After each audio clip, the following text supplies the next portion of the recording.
আসসালামু আলাইকুম, সবাই কেমন আছেন? আশা করি ভালো আছেন। তো বেগুন ভেজে আলু দিয়ে কিভাবে ভুনা করতে হয় সেটা আজকে আমরা দেখব। আর আমার ভিডিওর প্রথম থেকে শেষ পর্যন্ত দেখবেন, তা না হলে বুঝতে পারবেন না। তাহলে চলুন শুরু করা যাক।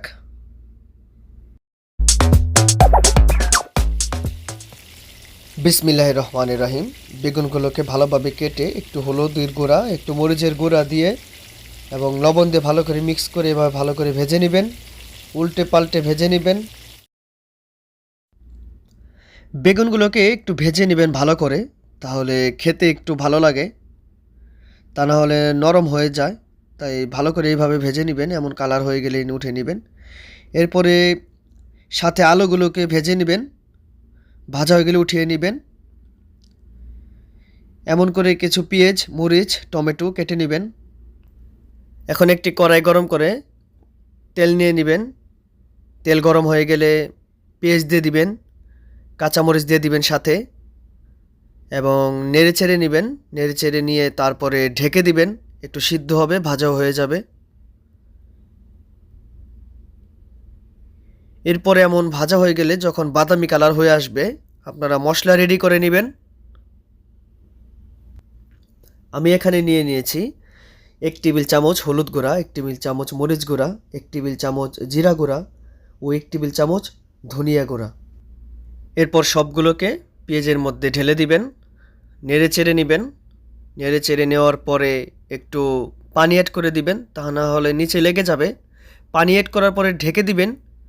ঢেকে দেওয়ার পরে যখন ঢেকে দেওয়ার পরে দেখবেন সুন্দর একটা কালার চলে আসবে এবং তেলগুলো ভেসে উঠবে উপরে। রান্না করতে কিন্তু বেশি মশলার প্রয়োজন নেই, রান্নার স্বাদ করতে গেলেও বেশি মশলার প্রয়োজন নেই। একটু সময় নিয়ে রান্না করবেন, তাহলেই দেখবেন রান্নাটা অনেক মজা হবে, খেতেও ভালো লাগবে। যাই হোক, এই পর্যায়ে যখন তেল ছেড়ে দিবে আলুগুলোকে দিয়ে দিবেন, ভেজে রাখা আলুগুলো দিয়ে নেড়ে চেড়ে নেবেন। নেড়ে চেড়ে ঢেকে দিবেন, এভাবে কষাতে থাকবেন কিছুক্ষণ সময়। তারপর টমেটোগুলো এখন অ্যাড করে দিবেন, তাহলে গলে যাবে সুন্দর করে। এরপর এগুলিকে একটু নেড়ে চেড়ে নিয়ে ঢেকে দিবেন, দেখবেন সুন্দর এরকম একটা কালার হয়ে আসছে, টমেটোগুলো গলে যাবে। এরপর পানি অ্যাড করে দিবেন, আপনার পরিমাণ মতো যতটুকু পানি প্রয়োজন ততটুকু অ্যাড করে দিবেন। তারপরে নেড়ে চেড়ে ঢেকে দিবেন, ঢেকে রাখবেন, ঢেকে আঁচগুলো একটু বাড়ায় দিবেন, তারপরে একটু মিডিয়াম করে দিবেন। এখন দেখেন সিদ্ধ হচ্ছে।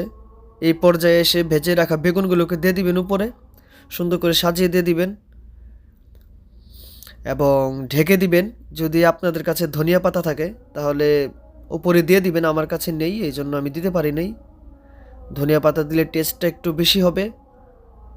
আলহামদুলিল্লাহ, আমার এই বেগুন ভাজার তরকারি হয়ে গেছে আলহামদুলিল্লাহ। যারা আমার ভিডিওটা প্রথম থেকে শেষ পর্যন্ত দেখেছেন ধন্যবাদ সবাইকে, এবং আমার চ্যানেলটা সাবস্ক্রাইব করে দিবেন। দেখুন মাশাল্লাহ সুন্দর একটা কালার এসেছে, অথেন্টিক একটা কালার, খেতেও মাশাল্লাহ খুব সুন্দর।